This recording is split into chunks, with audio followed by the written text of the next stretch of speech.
Assalomu alaykum. Seven Option orqali qanday pul ishlab olishni o'rgatib o'taman.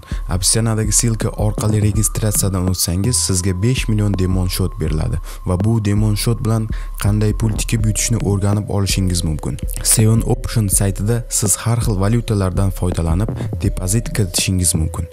O'zingiz depozit qilmoqchi bo'lsangiz, eng kam depozit 30 ming so'm. Bu juda ham qulay va oson savdo platformasi. Seven Optionda xohlagan inson xohlagan valyutasidan pul tikib yutib olishi mumkin. Opsiyadagi silka orqali registratsiyadan o'ting va 5 million demon hisobga ega bo'ling. Omadingizni sinab ko'ring. Yutgan pulingizni 2 minut ichida chiqarib oling. Bu savdo platformasi mutlaqo qonuniy.